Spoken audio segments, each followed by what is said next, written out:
बहुत धन्यवाद आपका।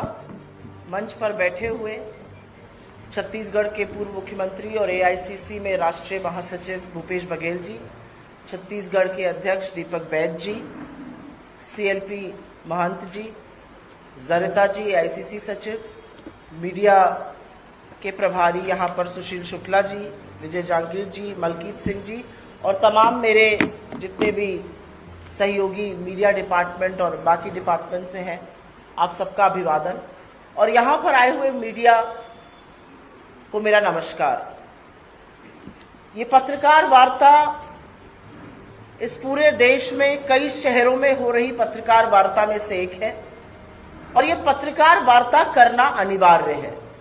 और अनिवार्य इसलिए है क्योंकि झूठ बहुत दमखम से बोला जा रहा है और इसीलिए सच को भी उतनी हुंकार भरकर बोलना पड़ेगा, अन्यथा झूठ के प्रोपेगेंडा में, झूठ के नैरेटिव में कहीं ना कहीं सच दब जाता है, छुप जाता है। हम महात्मा गांधी की पार्टी हैं तो हमें लगता है सत्य तो अंततोगत्वा सामने आएगा ही और हर बार सामने आता है, लेकिन शायद हमारी शालीनता सामने वाले को यह मौका दे देती है कि वो झूठ का प्रपंच और तेजी से फैलाए और इसलिए सच बोलना जरूरी है। सर्वप्रथम मैं यहां पर नेशनल हेराल्ड में जो चार्जशीट फाइल करी गई है, जो पूरा फर्जी वाड़ा है, जो पूरा बोगस केस है, उसके बारे में आपसे चर्चा करने आई हूं। लेकिन सर्वप्रथम एक टिप्पणी मैं देश के मौजूदा हालात पर और जिस तरह से एजेंसियों का दुरुपयोग किया जा रहा है उस पर जरूर करना चाहती हूं। आज इस देश में हालात ये हैं कि एनफोर्समेंट डायरेक्टरेट को बच्चा बच्चा इलेक्शन डिपार्टमेंट बीजेपी का बताता है। आज हालात ये है कि सीबीआई और इनकम टैक्स की साख डूब चुकी है। आज हालात ये है कि जिसके खिलाफ ईडी एक्शन लेती है उसको लगता है मैं सच की सही लड़ाई लड़ रहा हूं, अन्यथा बीजेपी मेरे खिलाफ एक्शन नहीं लेती। एजेंसीज का लगातार दुरुपयोग हो रहा है, पिछले 11 सालों में हो रहा है। 95% जो केसेस ईडी के हैं वो इस देश के विपक्ष के खिलाफ है और उन लोगों के खिलाफ है जो दमखम के साथ आंख में आंख डालकर भारतीय जनता पार्टी से, नरेंद्र मोदी की विफलताओं को उजागर करते हैं, उनसे लड़ते हैं। तो सर्वप्रथम मैं थोड़ी सी, क्योंकि भ्रांतियां फैलाई गई हैं, उस पर चर्चा करना अनिवार्य समझती हूं और आपके सामने कुछ तथ्य रखना चाहती हूं। एजेएल क्या है, यंग इंडियन क्या है, उसमें सोनिया जी और राहुल जी का रोल क्या है, क्या केस है, यह बताना जरूरी है। तो अगले 5-6 मिनट मैं आपसे अपेक्षा करती हूं कि अगर आप मेरी बात थोड़े ध्यान से सुने तो अपने आप थोड़ी भ्रांतियां खत्म हो जाएंगी। इस देश की जंगे आजादी के दौरान जब अखबारों पर जबरदस्त अत्याचार हो रहा था या वो ब्रिटानिया हुकूमत के प्रभाव में थे, तब हिंदुस्तान की सबसे मुखर आवाज बनने का काम नेशनल हेरल्ड और नवजीवन जैसे अखबारों ने किया। नेशनल हेरल्ड और नवजीवन अखबारों को चलाने की प्रेरणा महात्मा गांधी, रफी अहमद किदवई, पुरुषोत्तम दास टंडन, सरदार पटेल जैसे लोगों से मिली और पंडित नेहरू ने एसोसिएटेड जर्नल्स लिमिटेड नामक एक कंपनी की स्थापना की 1937 में, जो नवजीवन और नेशनल हेरल्ड और कौमी आवाज जैसे अखबार छापता था। असलियत यह है कि ब्रिटिश हुकूमत भी नेशनल हेरल्ड से उतना ही चिढ़ती थी जितना मोदी जी चिढ़ते हैं। 1942 को नेशनल हेरल्ड को बैन करने का काम इन्होंने किया था और 1945 तक नेशनल हेरल्ड बैन रहा था।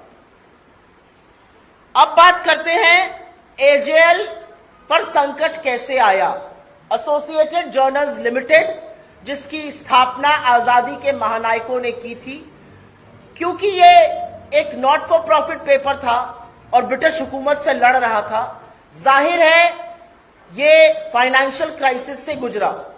इसके ऊपर लगातार डेट बर्डन, जिसको कि कर्जा कहते हैं, वो बढ़ता गया और एक वक्त ऐसा आया कि नेशनल हेरल्ड का छपना टेम्परेरी बंद हो गया।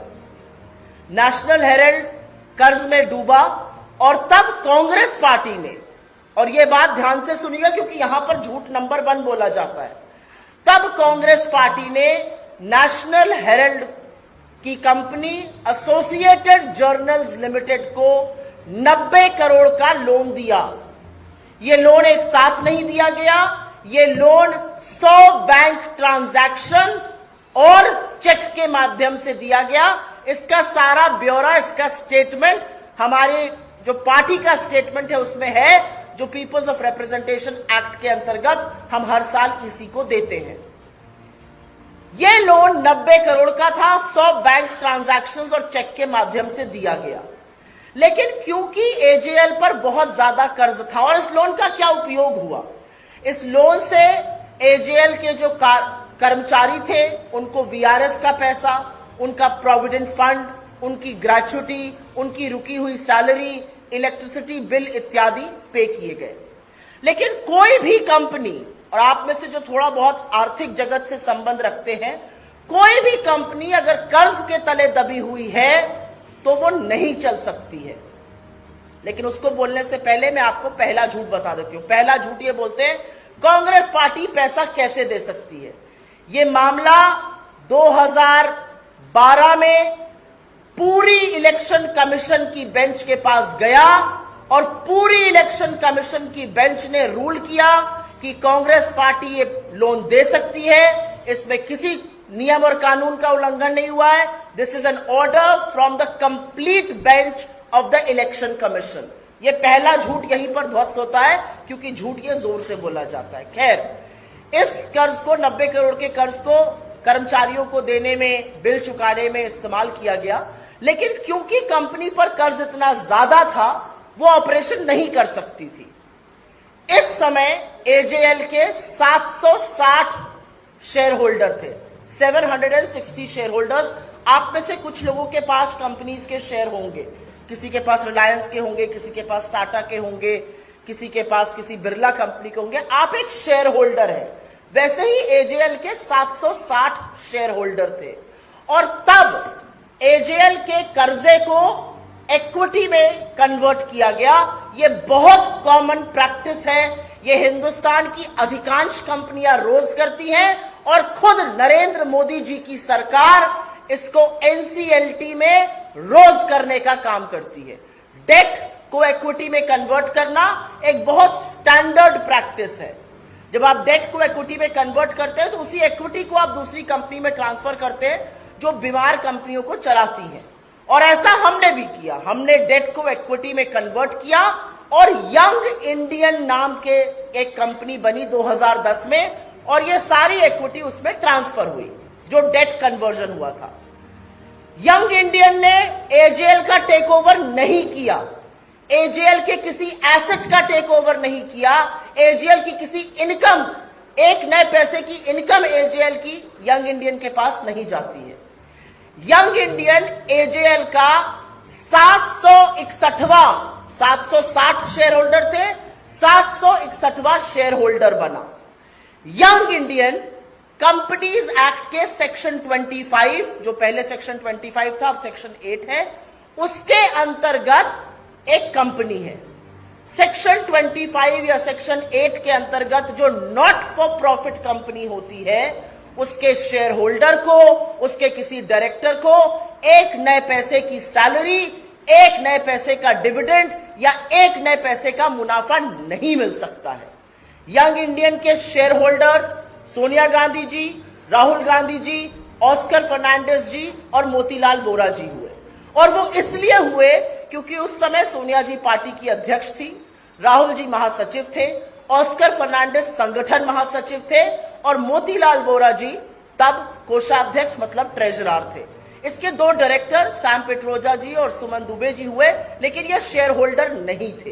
तो दूसरा झूठ कि यंग इंडियन ने कब्जा कर लिया, यंग इंडियन ने कोई कब्जा नहीं किया। यंग इंडियन आज भी महज एक शेयर होल्डर है। एजेएल के 6 प्रॉपर्टीज हैं जो उसकी है, एजेएल की इनकम उसकी है। एजेएल एक नए पैसे का प्रॉफिट यंग इंडियन को नहीं देता, और यंग इंडियन अपने शेयर होल्डर्स को एक पैसा नहीं दे सकता। तो तीसरा झूठ कि राहुल जी या सोनिया जी या अन्य कोई खूब पैसा बना रहा है, वो सफेद झूठ है, क्योंकि वो पैसा बना ही नहीं सकते हैं सेक्शन 25 कंपनी के अंतर्गत। ये बातें 2012 तक चलती रही। उसके बाद एक और झूठ बोला जाता है, और वो झूठ है एजेएल के पास 5,000 करोड़ की प्रॉपर्टी है। इसी सरकार के इनकम टैक्स डिपार्टमेंट ने असेसमेंट किया और जो पेपर्स दायर हुए उसमें भी एजेएल की प्रॉपर्टीज की value 359 crore. Please listen to this carefully, क्योंकि ये 5वां झूठ बोला जाता है। 5,000 करोड़ की प्रॉपर्टी का झूठ और सच इनका इनकम टैक्स डिपार्टमेंट बताता है प्रॉपर्टी महज 359 करोड़ की है। इस पूरे मामले में सुब्रमण्यन स्वामी इलेक्शन कमीशन गए और जैसा कि मैंने पहले आपको बताया था, इलेक्शन कमीशन ने रूल किया, इसमें कोई धांधली नहीं है, कांग्रेस पार्टी ये पैसा दे सकती है। उसके बाद सुब्रमण्यन स्वामी ने बीजेपी के इलेक्शन डिपार्टमेंट एनफोर्समेंट डायरेक्टरेट को लगातार मनी लॉन्ड्रिंग का केस लिखने की चिट्ठियां लिखी। एनफोर्समेंट डायरेक्टरेट ने इस मामले को देखा, 2-3 बार इसकी सर्वेक्षण हुआ और एनफोर्समेंट डायरेक्टरेट ने 2014 में 2015 में मोदी जी की सरकार बनने के बाद कहा इसमें कोई भी मनी लॉन्ड्रिंग नहीं है। और यह कितनी हास्यास्पद बात है कि यह पूरी चार्जशीट उस केस में दायर हुई है, मनी लॉन्ड्रिंग के चार्जेस लगाए गए हैं, जहां पर एक पैसे का लेन देन, एक प्रॉपर्टी का इधर से उधर, एक प्रॉपर्टी का या एसेट ओनरशिप ट्रांसफर नहीं हुई है। खैर, एनफोर्समेंट डायरेक्टरेट ने कहा इसमें कोई मनी लॉन्ड्रिंग केस नहीं है। यह अलग बात है कि उस डायरेक्टर को तुरंत बीजेपी ने 2015 में हटा दिया, तब डायरेक्टर कटोच थे, उनको हटाकर स्पेशल डायरेक्टर अपने लोगों को डालने की कोशिश हुई। वो डायरेक्टर जिनको तमाम बार एक्सटेंशन मिला और उनका क्या आर्थिक पृष्ठभूमि है मुझे नहीं पता, लेकिन आज वो पीएम की इकोनॉमिक एडवाइजरी काउंसिल में मिश्रा जी मेंबर है। तो ये सारा घोलमाल बीजेपी ने किया। खैर, 2013 से 2020 तक सुब्रमण्यन स्वामी ने इस पूरी कवायद करी, कोर्ट में इस पर मुकदमा लड़ा। लेकिन 2020 में जब सुब्रमण्यन स्वामी को हमारे लॉयर्स ने क्वेश्चन शुरू किया तो खुद स्वामी ने हाई कोर्ट से अपने ही केस में स्टे ले लिया। लेकिन उस समय वो नरेंद्र मोदी जी की और अमित शाह की भी थोड़ी असलियत और कलई खोलने लगे थे, तो मोटा भाई और छोटा भाई को लगा कि कहीं ये बिदक ना जाए, तो उन्होंने 2021 में इस पूरे केस में सरकार की तरफ से एक केस दायर किया। और यह डेट थोड़ी जरूरी है। 2021 में सरकार ने केस दायर किया, 2023 में एनफोर्समेंट डायरेक्टरेट ने एक प्रोविजनल अटैचमेंट ऑर्डर इशू किया। इसको किसी कोर्ट को स्वीकृति देनी होती है। 10 अप्रैल 2024, पिछले साल 10 अप्रैल 2024 को एक ट्राइब्यूनल ने इस प्रोविजनल अटैचमेंट ऑर्डर को अप्रूव किया और उसकी कंडीशन थी कि 365 दिन के अंदर चार्जशीट दायर होनी चाहिए, अन्यथा केस बन जाता। मोदी जी 11 साल से सत्ता में है, 12 साल पुराना केस है। 365वें दिन ऑन द 365th डे 9 अप्रैल 2025 को आनन फानन में इधर उधर हाथ पैर मारकर एक चार्जशीट दायर करी गई और उसमें इतने हास्यास्पद चार्जेस लगाए गए। और जैसा कि मैंने कहा, मनी लॉन्ड्रिंग का चार्ज उस केस में जहां पर एक पैसे का आदान प्रदान नहीं हुआ है। हम इस पूरे चार्ज से, हम इस पूरे केस से कोर्ट में तो निपट ही लेंगे, लेकिन जिस तरह से सरकार ने इसमें अपना प्रतिशोध की राजनीति दिखाई है, जिस तरह से सरकार ने बार बार ओछी बदले की भावना से काम किया है, वो आज दुनिया के सामने है। आप जी हजूर सत्ता में बैठे हैं, 365वें दिन आप इसलिए चार्जशीट दायर करते हैं क्योंकि आपके पास न तथ्य है, न साक्ष्य है, न सबूत है। असलियत यह है कि यह पूरा केस सिर्फ और सिर्फ इसलिए किया गया है जिससे कांग्रेस पार्टी बुलंदी से आपसे लड़े ना।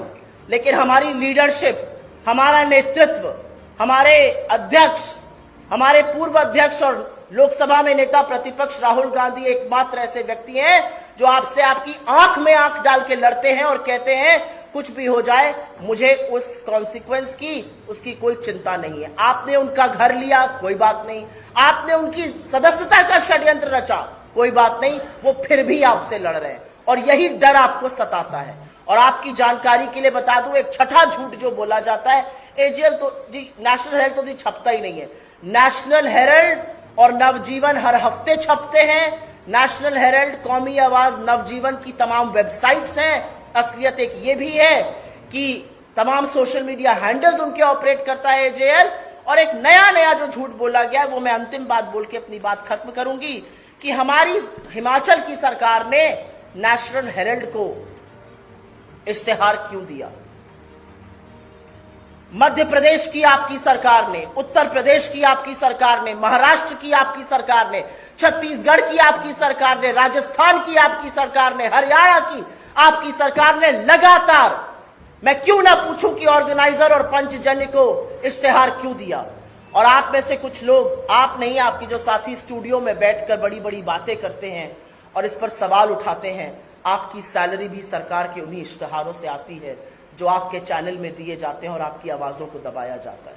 तो मुझे लगता है बेईमानी बातें करना एक चीज है, झूठ बोलना एक चीज है। हर झूठ की कलई खुली है, हर झूठ का कोई साक्ष्य, कोई प्रमाण नहीं है सरकार के पास। ये सिर्फ प्रतिशोध की राजनीति से की हुई एक चार्जशीट है और इसका मुकाबला हम कोर्ट में करेंगे। लेकिन एक बात इससे साबित हो गई है कि नरेंद्र मोदी और उनकी सरकार डरती है, इस देश का प्रधानमंत्री कायर है। धन्यवाद। आपके सवालों का स्वागत।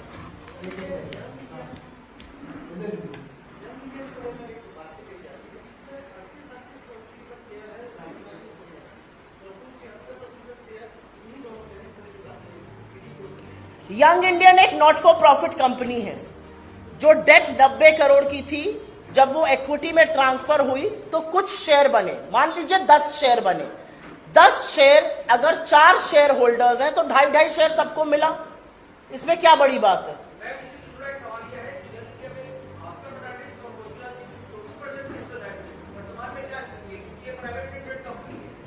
ये नॉट फॉर प्रॉफिट कंपनी है, ये प्राइवेट लिमिटेड कंपनी नहीं है। ये नॉट फॉर प्रॉफिट कंपनी है जो एक नया पैसा अपने किसी शेयर होल्डर को नहीं दे सकती है। जब भी कोई दिवंगत होता है तो उसका शेयर पूल में आ जाता है और जब कोई नया नॉमिनेट होगा तो उसको वो शेयर दिया जाएगा।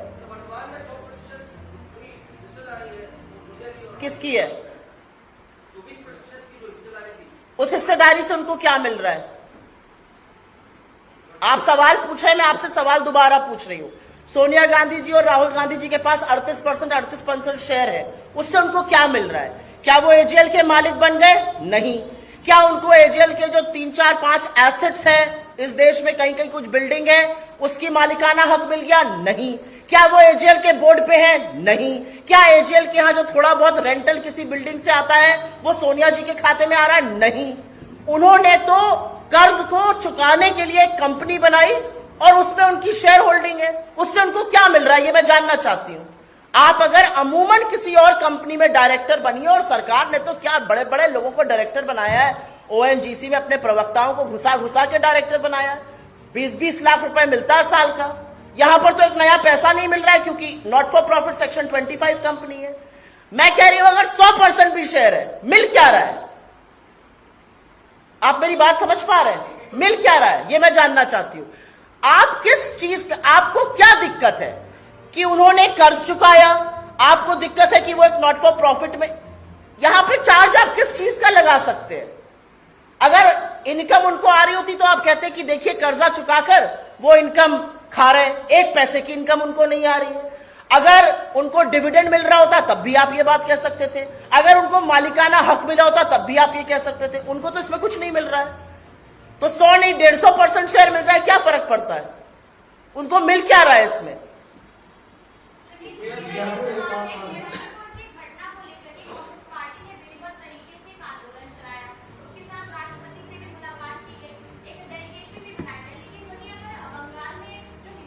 पहले मैं इस मुद्दे पर बात करूंगी, पहले मैं इस मुद्दे पर बात करूंगी, मैं आपके सवाल का जवाब दूंगी, लेकिन इसके बाद आपने इतनी देर मेरी बात सुनी, मैंने बोला अगर इस पर सवाल है तो पूछिए, आपके सवाल का जवाब दूंगी, लेकिन पहले नहीं।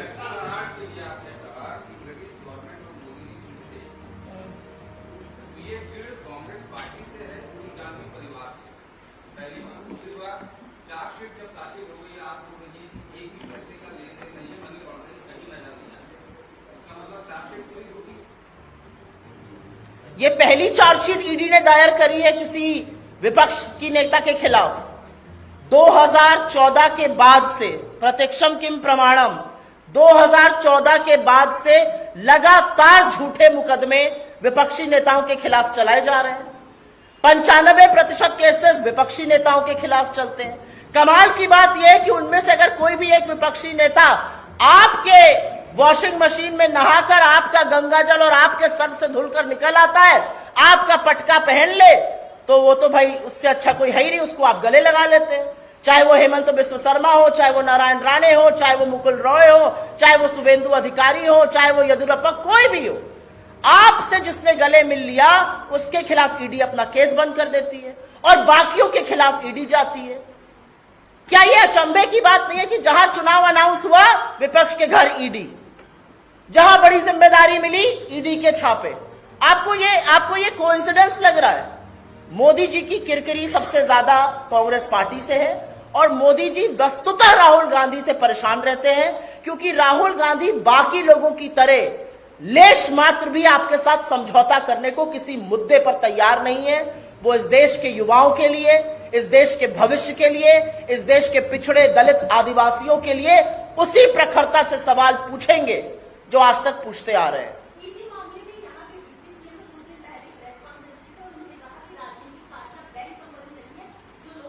क्या नहीं है?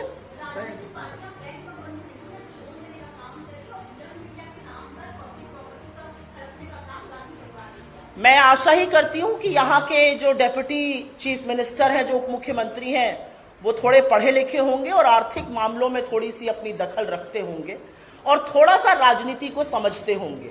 अगर समझते तो इस तरह की बात नहीं करते। अगर आप लोग भी शायद तथ्य जानते तो आप उनसे पूछते कि आप ये सफेद सपाट झूठ क्यों बोल रहे हैं? आप कौन हैं? क्या आप पीपल ऑफ रिप्रेजेंटेशन एक्ट से बड़े हैं? क्या आप चुनाव आयोग से बड़े? क्योंकि चुनाव आयोग की पूरी बेंच ने इस पर अपना जजमेंट 2012 में दिया है। तो क्या यहाँ के उप मुख्यमंत्री उस जजमेंट को खारिज कर रहे हैं? क्या वो कह रहे हैं कि चुनाव आयोग का वो जजमेंट गलत है?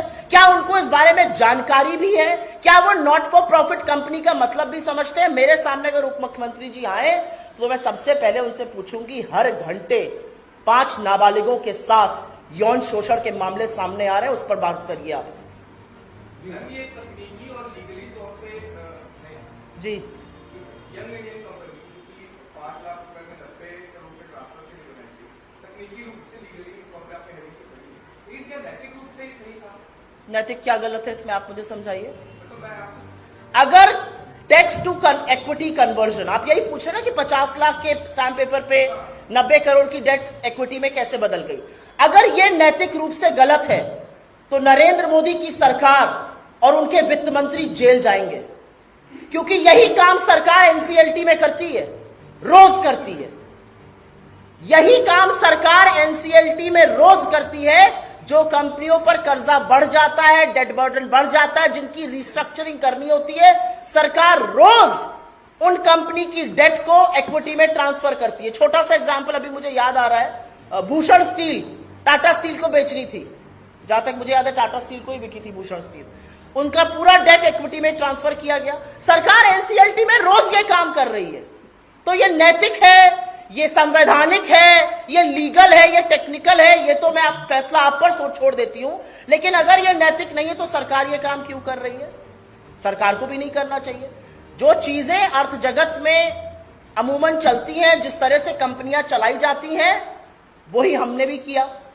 एक भी इसमें कोई घपला नहीं है, एक भी साक्ष्य आप कुछ नहीं कर। आपको यह नहीं लगता कि 11 साल से नरेंद्र मोदी सत्ता में बैठे हुए हैं, और अगर वाकई में इसमें कुछ त्रुटि होती तो नरेंद्र मोदी जैसे व्यक्ति, जिनको बर्दाश्त नहीं है सामने वाला उनके सामने बोले, वो इस मामले में 11वें साल तक हाथ पे हाथ धरे बैठे रहते, 365वें दिन का इंतजार करते। इतना तो मेरे भाई आप भी मोदी जी को जानते हैं।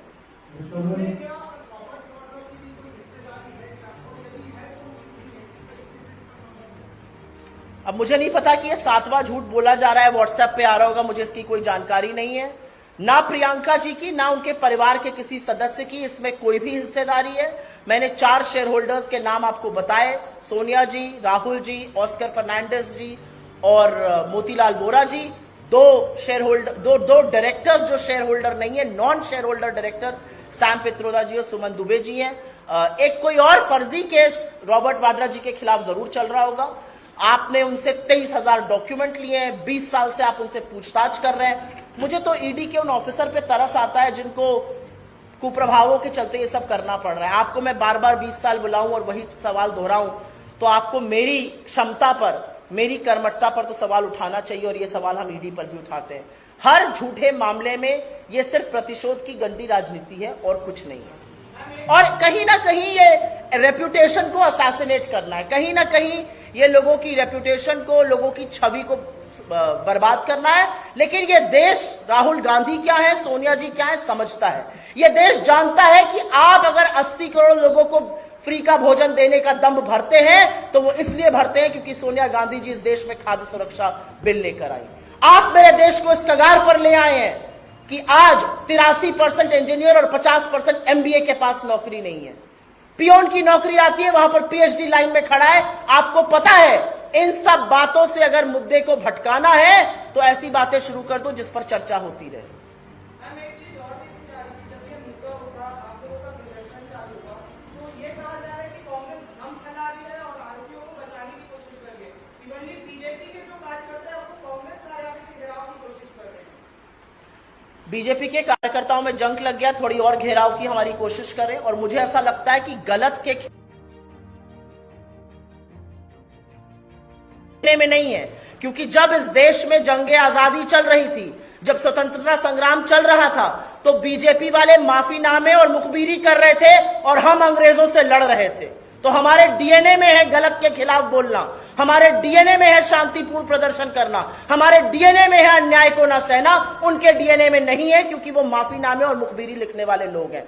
जब हम भारत छोड़ो आंदोलन महात्मा गांधी के आह्वान पर कर रहे थे तो वो सरकारें चला रहे थे मुस्लिम लीग के साथ मिलकर, वो ब्रिटानिया हुकूमत के कदम चाट रहे थे। तो बीजेपी के डीएनए में नहीं है, ये सच है, ये हमारे डीएनए में है और हम करेंगे।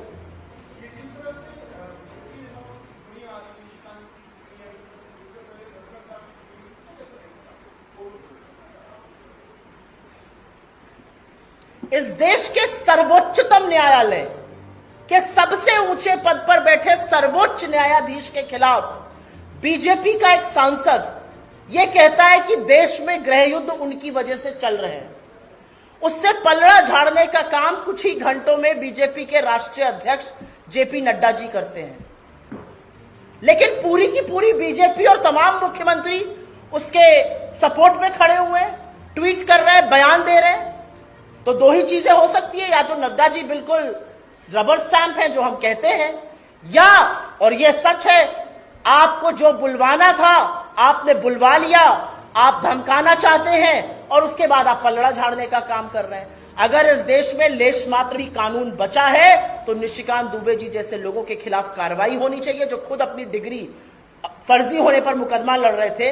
वो इस देश के न्यायाधीश को गृह युद्ध फैलाने वाला बता रहे हैं। ये दिखाता है आपको कि सत्ता का नशा किस कदर सिर पर चढ़कर बोल रहा है। क्या लग रहा है एक सांसद कह रहे हैं कि देश में युद्ध हो रहा है? बिल्कुल है, और मुझे ऐसा लगता है वो अमित शाह की कलई खोल रहे हैं।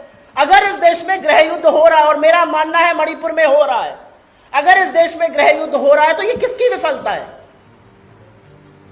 ये हमारी विफलता है या आपकी विफलता है या गृह मंत्री की विफलता है? ये सत्ता में बैठे, सत्ता में काबिज जो 11 साल से लोग हैं उनकी विफलता है। अगर गृह युद्ध चल रहा है इस देश में तो अमित शाह जी क्या कर रहे हैं? अमित शाह जी की विफलता है कि नहीं है? नरेंद्र मोदी 2 साल होने को आ गए, मणिपुर नहीं गए तो नहीं गए। क्यों नहीं जा रहे हैं मणिपुर? जाए मणिपुर, शांति की अपील करें, वहां गृह युद्ध चल रहा है। तो मुझे नहीं पता कि वो कलई अमित शाह की खोल रहे थे या सुप्रीम कोर्ट पर प्रभाव बना रहे थे। जो भी था ये बहुत विकृत है, घृणित है, और इसकी जितनी निंदा की जाए कम है। क्या लग रहा है आपको, मोदी सरकार के रहते कांग्रेस मिलेगी आपको, वोट मिलेगी? मुझे ऐसा लगता है कि मेरी न्यायपालिका में बहुत उम्मीद है, और नरेंद्र मोदी सरकार ने क्या क्या करने की कोशिशें नहीं करी हैं 11 साल में, अगर उस पर चर्चा करने के लिए आ जाएंगे तो पूरा दिन पूरी रात बीत जाएगी और फिर भी उनकी काली करतूतें खत्म नहीं होंगी।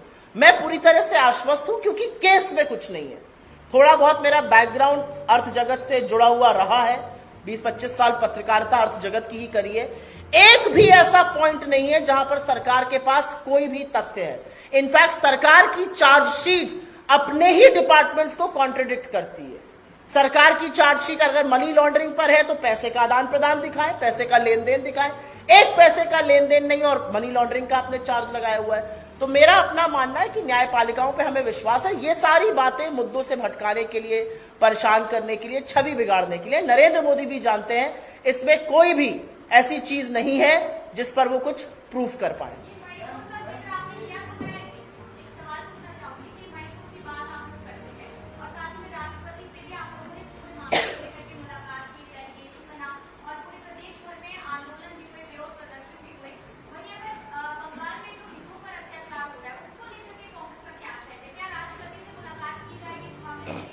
कांग्रेस ने अपना स्टैंड बहुत क्लियर कर दिया है। किसी भी राज्य में, चाहे वो छत्तीसगढ़ हो, बंगाल हो, यूपी हो, बिहार हो, किसी भी राज्य में राज्य सरकार की जिम्मेदारी है कानून व्यवस्था को सुचारू रूप से चलाना।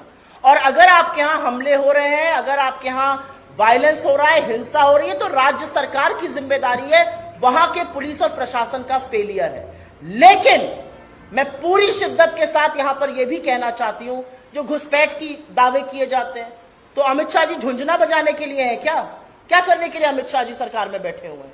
घुसपैठ, जब दिल्ली में इलेक्शन होगा दिल्ली में घुसपैठ हो जाएगा, यूपी में इलेक्शन होगा यूपी में घुसपैठ हो जाएगा, बंगाल में ये हो रहा है बंगाल में घुसपैठ। तो आप क्या कर रहे हैं? आप कहां बैठ के कीर्तन करते हैं? आप क्यों नहीं ये बॉर्डरों की रखवाली कर रहे हैं? एक बात। दूसरी बात, बंगाल के जो गवर्नर थे उनसे बड़े तो हम नहीं है। बंगाल के गवर्नर उस जगह गए, उन्होंने तो कोई रिपोर्ट नहीं दी।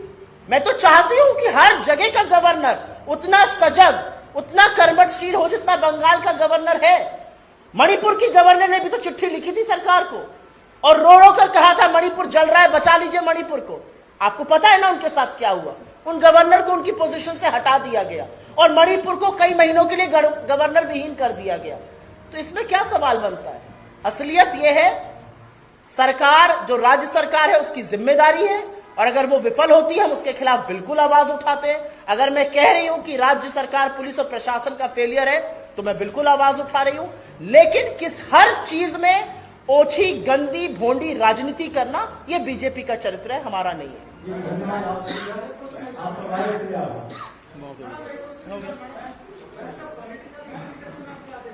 किसका?